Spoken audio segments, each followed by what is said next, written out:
quand on arrive à la Parashat Shoftim, automatiquement on est dans le mois d'Elul. Impossible qu'on soit dans une autre fixation. Et donc le mois d'Elul, il a 2 jours de Rosh Chodesh. Voilà, c'est obligé. C'est obligé qu'il y ait 2 jours de Rosh Chodesh. Alors le premier jour automatiquement c'est le 30 du mois de Av, et le deuxième jour c'est le premier Elul. Alors, donc il y a des minagim, il y a des coutumes qui chevauchent. Alors par exemple il y a une coutume qui consiste à dire le Mizmor 27, les David Hashem Ori. Depuis Rosh Chodesh Elul jusqu'à Hoshana Rabbah. C'est un grand parcours. À partir de demain. À partir de demain. Et pourquoi à partir de demain et pas le lendemain? Parce que on dit Moshe Rabbeinu, il est monté 3 fois au Sinaï. La première fois, le 6 Sivan, il est redescendu le 17 Tammuz, quand Dieu lui a dit ton peuple s'est corrompu, et il a cassé les tables, et il est remonté le 18 Tammuz pour demander pardon. Et le 30 Av, donc demain, ce soir, le 30 Av, Dieu lui a fait comprendre que s'il prie bien, parce qu'il est en colère pendant ces 40 jours, il dit si tu pries bien, je te pardonnerai, je leur pardonnerai, et je leur donnerai les tables, 2e table. Donc le premier jour de Rosh Chodesh, il a déjà un rapport avec les jours de pardon. Et pour avoir le pardon, eh ben il faut ce que dit le roi David là-bas, le David Hashem Roi Veishi. Roi Veishi, Dieu est ma lumière et mon sauveur.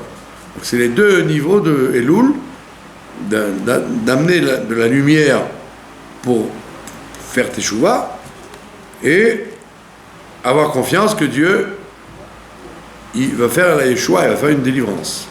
Donc on dit Hashem Ori Veishi. Dieu il est ma lumière et en même temps mon sauveur. Et donc ça s'applique déjà le premier jour de Rosh Chodesh, comme Moshe Rabbeinu en avait eu la confirmation par le bon Dieu. Et donc le lendemain, donc il est descendu leur dire qu'il allait refaire une tentative de 40 jours pour leur pardonner, et qu'elle serait probablement couronnée de succès, puisque Dieu lui a fait comprendre qu'il allait plus être en colère à partir de maintenant.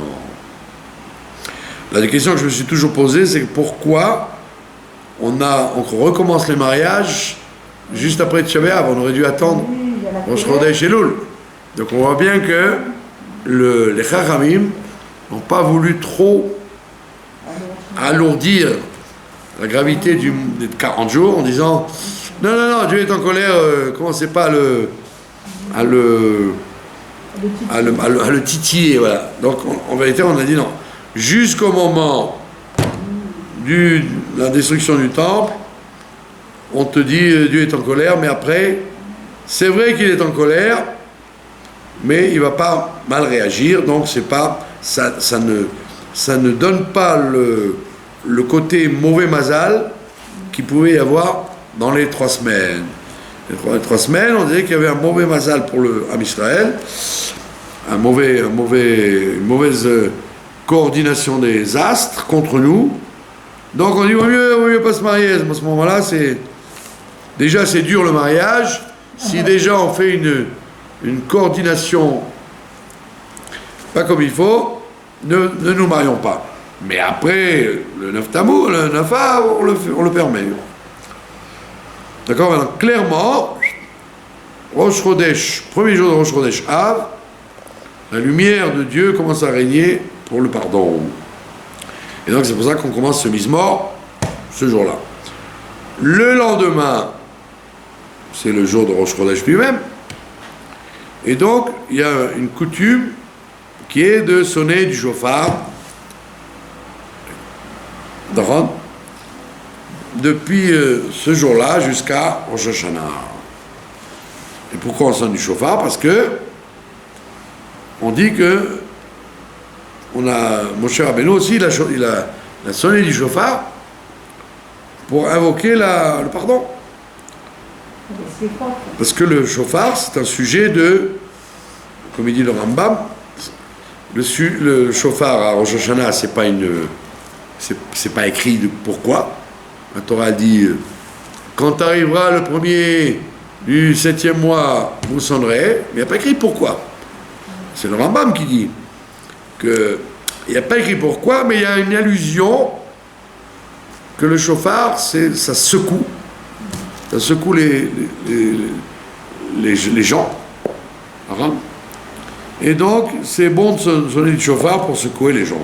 D'ailleurs, on dit, entre autres, que quand il y a une épidémie dans le monde, ou dans un endroit, la meilleure façon d'enrayer l'épidémie, c'est de sonner du shofar.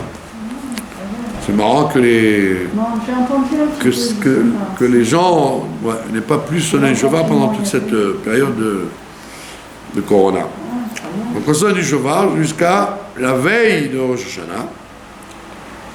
Maintenant, il y a un troisième minhag qui est en concurrence avec les slichot. Les slichot, c'est une coutume qui est arrivée très tard en fait. C'est au XVIe siècle, c'est pas vieux, XVIe siècle, juste avant le Rabbi Yosef Karo, que son maître, le Tour, qui est un Allemand, qui vit en Allemagne, c'est le maître de Rabbi Yosef Karo, c'est lui qui dit, on a l'habitude de se lever avant le lever du jour, depuis Rosh Chodesh Elul jusqu'à Kippour, 40 jours. Et c'est amusant parce que les communautés ashkénazes, puisqu'il était allemand lui, les communautés ashkénazes, elles n'ont pas pris ce minhag, elles ont attendu plus tard, alors que les communautés séfarades se sont jetées sur ce minhag et le font scrupuleusement avec la musique et les croissants et la pastèque. Alors c'est intéressant. Alors, il y a un minhag que chez Chabad nous avons, qui n'est ni ashkénaz ni séfarade. C'est un minhag qui a été enseigné à que Achia Ashiloni a enseigné au Baal Shem Tov quand il venait le voir pour lui apprendre la Torah. Achia Ashiloni, pour la petite histoire, il est sorti d'Égypte. Il est sorti d'Égypte et il n'a pas eu le décret de rester dans le désert. Donc il est sorti d'Égypte et en plus de ça, il est rentré en Israël. Et comme si tout ça ne suffisait pas, donc il devait avoir, entré en Israël, il devait au moins avoir 40 et quelques. Nagid, qu'il est sorti tout petit, il avait au moins 40 ans. Et monsieur a vécu, à tel point qu'il était dans le tribunal rabbinique de David Ameller. Donc il est arrivé, il avait donc déjà plus de 400 ans, puisqu'il y a eu 400 ans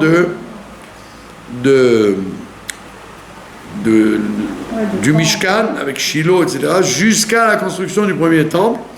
Donc juste avant David Ameller, il y avait 400 ans presque, et il avait 400 ans. Et monsieur ne s'est pas contenté d'être au tribunal de David Ameller, il était le chef du tribunal de Shlomo Ameller, par en dessous, le Av Beddin. Et il était le maître d'Eliyahu Hanavi. C'était le maître d'Eliyahu Hanavi. Et c'est intéressant parce que le Baal Shem Tov, donc il y a 3 siècles, quand il commence son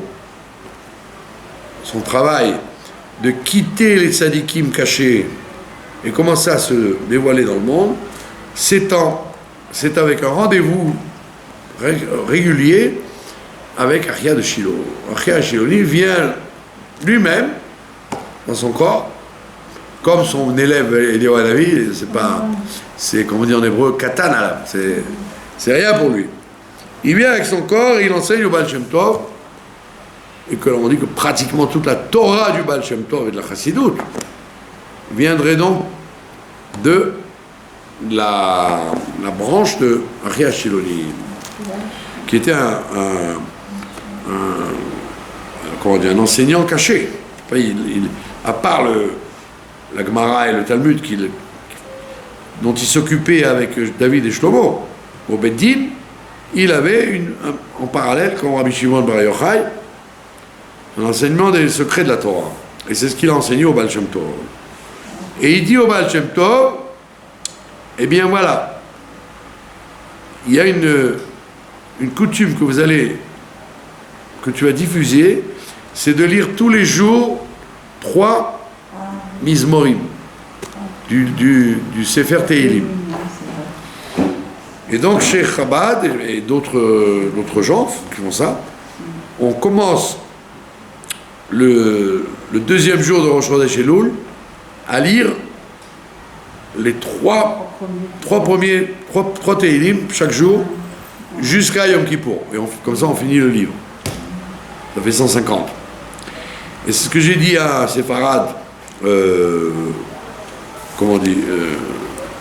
qui m'a dit: ah, vous vous cassez pas la tête, vous commencez les slichot à la fin du mois d'Elul.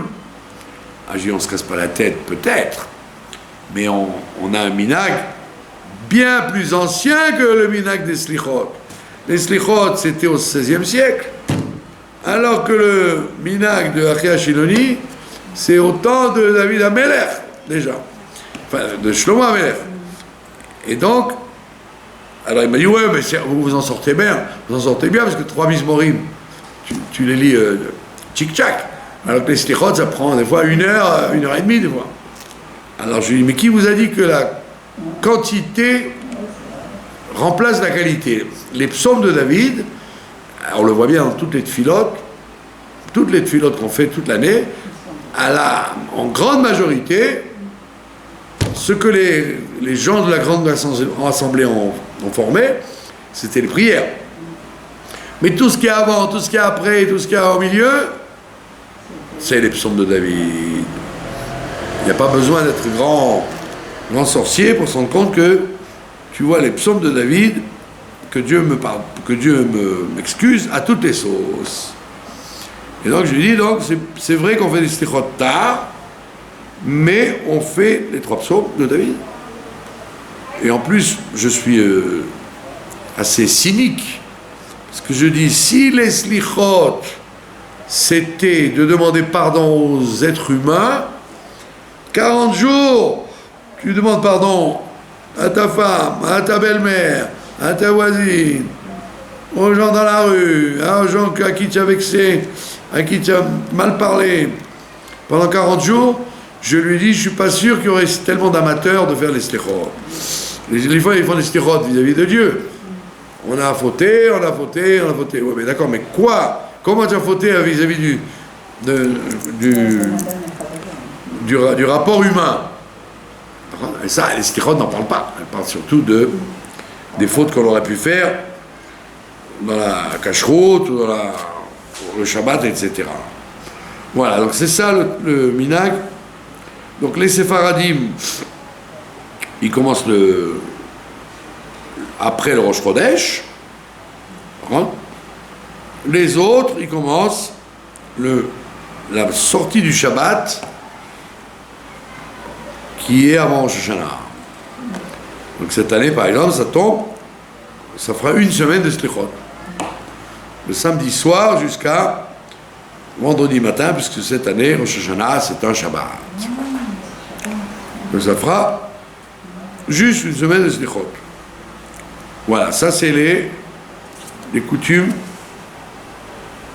Ce ne sont que des coutumes. Il n'y a rien de la Torah. Il y a une coutume très grave, c'est de faire teshuva, de revenir à Dieu, et ça, c'est pas de la tarte. Et c'est pas facile. Et c'est ce à quoi nous allons nous atteler. Nous allons passer, comment dire, pas du coq à l'âne. Nous allons passer doucement de la halakha à la paracha. Et la paracha, c'est Shoftim. Et nous allons voir des choses qui sont dans la 4e montée de Shoftim, qu'on a lu aujourd'hui, le Yom Revi. Et je vais commencer par une réflexion que m'a faite un monsieur ce matin. Il m'a dit, je vois tous les chassidim, tous les orthodoxes, tous les gens, ils sont toujours préoccupés. Tous les gens qui aient des barbes jusqu'au parterre, ou et des comportements très scrupuleux, comme on dit en hébreu, kalak et chamura, ils font attention à chaque détail du Shulchan Aruch. Ils ont tous une espèce de point commun d'être préoccupés par la santé, par la parnassa, par les enfants, par le demain, le lendemain. Les gens sont préoccupés. Alors je lui ai dit, en fait, ça n'a rien à voir avec les chassidim ou les séfaradim, c'est les êtres humains, quels qu'ils soient, qui sont toujours sur le qui-vive, sur le qui-vive. Et c'est le travail essentiel qu'on doit faire, de ne pas être préoccupé, pas être inquiet. Et la racine de ce comportement qui est grave en vérité, la racine elle est dans la paracha de cette semaine, et quand tu ne fais pas attention, tu ne vois pas le rapport. Et c'est ce rapport-là que nous allons voir maintenant. Il a écrit au Pasuk Tête du chapitre 18, Ki ata ba el haaretz, quand tu vas rentrer sur la terre, Hashem Elokecha noten lach, que Dieu te donne, lo tilmad, tu n'apprendras pas la asot à faire, que toavot hagoyim haem, comme les abominations des goyim qui sont là-bas. Qu'est-ce que c'est les abominations qu'il ne faut pas imiter? Lo imatse becha, on ne trouvera pas chez toi.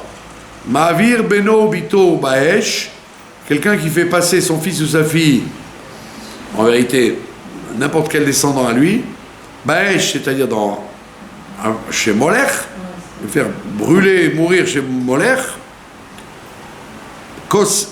Deuxième abomination, Kosem Ksamim, celui qui fait de la magie, Méonen et qui dit c'est pas bon, telle heure est pas bonne pour voyager, tel phénomène est dangereux, un chat noir, etc. Ou Menachesh, et les gens qui prédisent l'avenir, ou Mechachef et les sorciers.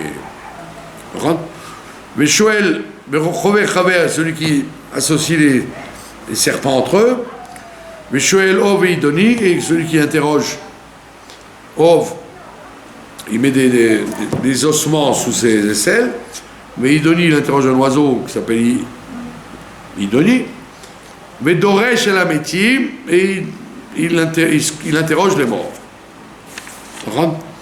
Après, il dit Kito avat Hashem kolosele, c'est une horreur pour Dieu, tous les gens qui font une de ces choses-là, ou Biglal Toavota et Biglal Toevota, à cause de ces horreurs, Dieu les a chassés de devant toi.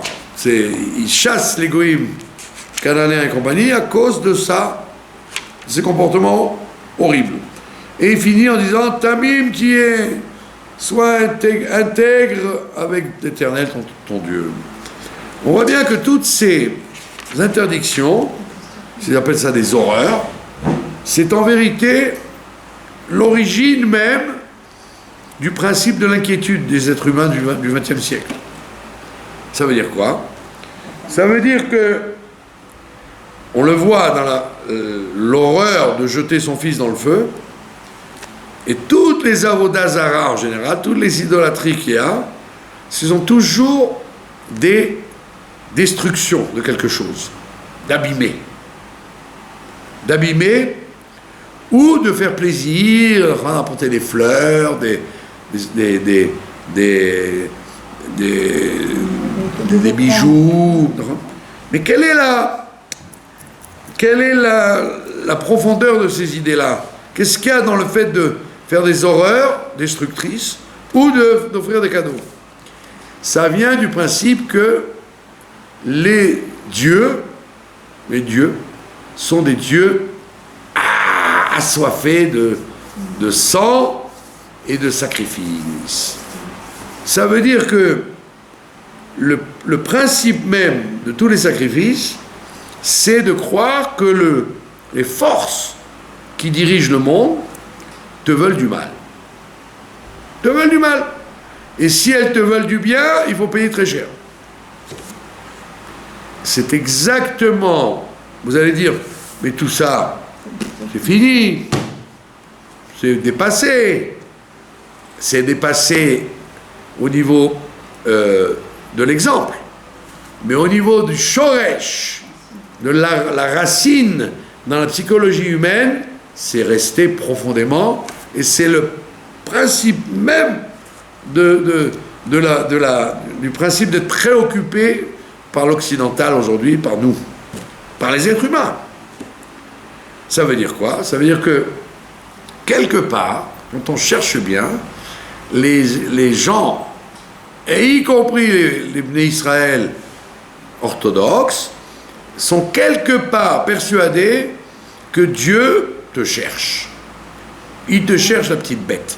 Il veut te frapper, il veut te faire du mal, il veut te coincer, il veut te raccourcir ton avenir. Quelque part, la daga, l'inquiétude vient de là.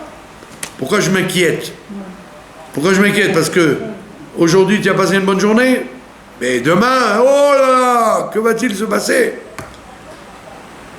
Et les malades, et l'argent, et le schlambaïd, et les enfants, et le monde, et Mashiach, pourquoi tu es doeg? Parce qu'en vérité, tu attribues à Dieu, Yudke Vavke, l'Éternel, notre Dieu, des caractéristiques des faux dieux. Tu transfères en vérité, sous tes airs de dire, mais oui, c'est sûr, nous on n'a rien à voir avec ces gens-là. Tu as beaucoup à voir avec ces gens-là. Tu fais exactement la même chose, tu es persuadé que Dieu veut du sacrifice. Petit exemple bête, chez les vieilles personnes d'avant, non? Un enfant qui tombe, ah, kaparalek. Quoi kaparalek? Ça veut dire que ce qui t'arrive à toi doit m'arriver à moi. Ça veut dire quoi kaparalek? Ça veut dire que tu ne penses pas que Dieu peut le soigner, le sauver, le faire grandir, cet enfant-là, sans payer le prix par toi-même. D'être malade, ou d'être pauvre, ou d'être amputé de la jambe. Donc ça veut dire que dans les réactions des êtres humains, comme les Ashkenazim, ça va bien? Ça veut dire quoi? Ça veut dire qu'aparalek, c'est la même chose. Ça veut dire qu'au lieu de voir dans tout ce que Dieu fait des très bonnes choses, il y a quand même des fois des soucis. Très bien, le Talmud et la Torah te dit, s'il y a des soucis, pose-toi des questions. Mais ça ne veut pas dire que, intrinsèquement, Akadosh Baruch Hu, le Dieu qui a créé le monde et qui nous a donné la Torah, intrinsèquement, ça ne veut pas dire qu'il nous cherche des crosses et qu'il nous cherche à nous frapper. Il te dit, moi je n'ai qu'une envie, c'est de te faire du bien. comme on dit dans le Midrash, Tova Atov, Teva Atov, la nature du Tov, l'Etiv, c'est de faire du bien.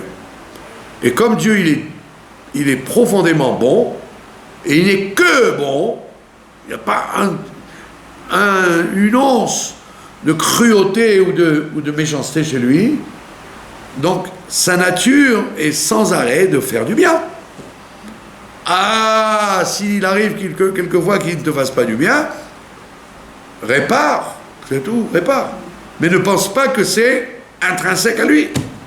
C'est un peu les croyances chrétiennes. Hein. Ça c'est transbahuté de l'idolâtrie primitive de l'Antiquité, transbahuté dans les autres religions musulmanes et chrétiennes. Mais en vérité, ça profère d'un caractère humain qui est chez nous, et les Bnei Israël n'échappent pas à la règle. Ça veut dire que, pour ça qu'on dit ça, Lissa Shoftim, Li Shoftim, Aliloul, ne va pas me faire de simagré, d'en rajouter par là, d'en rajouter par là, d'en rajouter par là. Travaille sur la base, qui est le fait d'être injustement inquiet. De t'inquiéter de l'instant, de l'avenir, du lendemain, etc. C'est faux, et archi faux. Il te dit, ne passe pas ton fils, tes descendants dans le feu. Ça veut dire quoi? Ça veut dire que tu estimes que les dieux veulent te tuer, ils veulent tuer tes enfants, veulent te ruiner, vont te faire du mal. Mais pourquoi tu penses comme ça? Parce que tu es profondément idolâtre, c'est de l'idolâtrie. Sinon, si tu penses que tu vas être puni, alors pourquoi tu serais puni? Parce que ça fait mal, eh bien alors répare. Mais si tu répares, il n'y a aucune raison que le bon Dieu te fasse payer un prix exorbitant sur une chose que tu as faite. Il te demandera un petit prix, un peu de Torah, un peu de mitzvot, ça suffit. Pas forcément. Et pas forcément le... La personne, elle fait une avéra. Voilà. Elle se dit, je fais une avéra, alors je vais devoir payer pour l'avéra que j'ai faite. Ok. Même si j'ai fait teshuva. Ah ben non. Voilà, des gens pensent comme ça. Voilà. Même les enfants, tu n'as pas fait ça. Alors, donc on est dans le principe punition. Ça veut dire quoi? Si tu ne fais pas teshuva, tu payeras un prix fort. Mais si tu fais teshuva, tu prieras payer un prix très léger, qui est un peu de tzedaka par-ci, et un peu de bonnes actions par-là. Ouais, sans forcément recevoir un et malheur. sans jamais recevoir un malheur. Voilà. Donc ça veut dire que d'accord, il y a la blague. Pourquoi les Ashkenazim ne prennent pas de la camole? Parce que ça risquerait d'aller mieux. Et il ne faut pas que ça aille mieux. Il faut véhiculer le sentiment qu'on est poursuivi, qu'on doit payer cher, qu'on doit payer fort, etc. Donc, mais ça, c'est pas forcément les Ashkenazim, c'est les êtres humains. Les êtres humains sont sans arrêt à croire que demain sera pire qu'aujourd'hui. Et donc on te dit, toi qui as cru que quand tu lis la Parashat Shoftim, on te rappelle des trucs qui sont des vieilleries de l'Antiquité, et la Torah et les Haramim n'auraient sûrement pas perdu leur temps quand arrive le Chodesh Elul à te faire lire des choses comme ça, s'il n'y avait pas une actualisation que ces choses-là sont en vérité, tu les traînes avec toi, et la preuve c'est qu'on a été chassé de la terre. Ça veut dire que on a fait comme eux, et donc comme on a fait comme eux, Dieu a dit, comme eux je les ai chassés pour vous y mettre, et tant que vous étiez avec Yoshua, vous étiez formidable, vous avez commencé à jouer ce jeu-là, de dire, aussi bien le Dieu d'Israël que les dieux étrangers, c'est la même chose, ils veulent notre peau, et donc, ça veut dire que tu ne crois pas dans la Teshuvah, et tu ne crois pas dans la gentillesse inhérente à Dieu. Pas pour rien que le rabbi, quand il parlait en français, il disait le bon Dieu, il ne disait pas Dieu. il dit le bon Dieu. Ça veut, et pourquoi le bon Dieu? Parce que c'est... Mais intègre ça dans ta tête, que Dieu n'est autre chose, rien d'autre que bon. Dieu ne peut pas être autrement que bon. Alors c'est vrai que si tu renverses du café sur un pantalon blanc, je suis bien obligé de laver la tache un peu en frottant. Et ça, c'est dans le cas où, effectivement, il y a des mauvais comportements. Mais ce n'est pas une politique de faire du mal.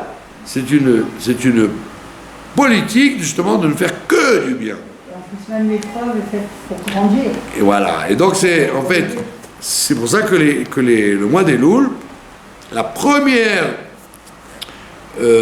teshuva qu'on ait à faire au mois d'Elul, c'est pas de dire à Dieu on s'est mal comporté vis-à-vis de toi et on va s'amender, mais c'est de dire tu es bon et tu resteras bon et tout simplement je recevrai des bontés de toi. C'est pas pour rien que, comme on l'a vu l'autre fois, avec le chauffard, qu'on ne prend pas un chauffard de vache, de corne de vache, parce que la vache, elle est du côté gauche, du côté de la rigueur. Les gvorot, la vache, le taureau, le veau d'or, la génisse, c'est le côté des rigueurs. On te dit, ne mentionne pas que Dieu est un Dieu de rigueur, ne sonne pas là-dedans. Sonne avec une corne de bélier. Et le bélier, c'est les animaux du milieu, c'est la miséricorde. Ça veut dire qu'en fait, même si Dieu, pour des raisons que toi tu connais, est assis sur le trône de la justice, il n'a pas envie de rester sur le trône de la justice. Il veut que tu le fasses passer sur le trône de la miséricorde. Et ça, c'est toute l'année, c'est pas seulement un Elul. Toute l'année, Dieu ne veut être que miséricordieux. Et le bélier, c'est pas le sacrifice aussi d'Israël qui montre sa bonté de exactement. Et c'est pourquoi, on le répétera jamais assez, que le Harizal, il dit que la réparation de la galoute, c'est par la joie, la simcha. Et tous les malheurs qui sont arrivés au Ham Israël depuis que le Harizal a dit ça, c'est en fait du fait qu'on n'a pas été joyeux comme il le fallait. Il fallait être joyeux. C'est-à-dire, les pogroms, la Shoah, les expulsions, etc. Mais attends, regarde, peut-être que tout ça n'a eu lieu qu'à cause du manque de joie et du fait d'être persuadé. Vous voyez, comme on dit dans la psychologie, et la chassidoute ramène la même chose. Quand tu es sûr d'une chose, elle arrive. Quand tu es sûr d'une chose, ça coupe pas. Quand tu prends le verre d'eau et l'enfant ou la personne marche lentement, alors que le verre est rempli à ras-bord, toi, au lieu de dire « vas-y, marche doucement, doucement, doucement, doucement », au lieu de dire ça, tu t'empresses de dire « mais tu vas renverser !» Et alors, évidemment, à la seconde où tu as dit ça, la personne a renversé. Et tu as dit « ah, tu vois, je t'avais bien dit !» Et non, c'est parce que tu l'as dit que j'ai renversé. C'est pas parce que c'était inévitable que je renverse. Tu l'as dit, alors j'ai renversé. Tu as pensé que cette personne-là te ferait la tête, alors pour ça qu'elle t'a fait la tête. Donc en fait, c'est très grave ce que je dis maintenant. Ne viens pas me dire que comment le Harizal pouvait nous parler, la chassidoute, qu'il faut être Bessimcha, Bessimcha, Bessimcha. Avec tous les pogroms qu'on a vécu, tu voulais qu'on soit Bessimcha. Coco, peut-être que les pogroms ils sont venus parce que tu n'étais pas Bessimcha. Parce que quand ça allait bien, tu étais toujours à râler, et tu étais toujours à dire « ouh là là, le bon Dieu il nous guette, de toute façon il va nous guetter, il va nous envoyer une catastrophe sur la tête. » Et donc c'est le tikkun fondamental du mois d'Elul, c'est de penser que Dieu est bon et qu'il est proche, comme on dit dans la chassidoute. Dieu est dans les champs, le roi est dans les champs. C'est une invention du Admorazaken, ça. à Meler Bassadeh, le roi est dans les champs, c'est une sortie qu'a dit le Admor Hazaken dans son livre. L'écouter Torah, c'est devenu aujourd'hui un grand leitmotiv dans le monde juif en Elul. Dieu est dans les champs. Le roi est dans les champs. On dit aussi Ani les Godil. Pour dire que oui, mais là-bas on te dit que c'est la tfila, ou la tzedaka. Mais là, le principe que le roi est dans les champs, c'est vraiment pour dire que comme tu es, avec tes habits pourris de mauvaises pensées, mauvaises paroles, mauvaises actions, Dieu il est prêt à te recevoir et t'agréer.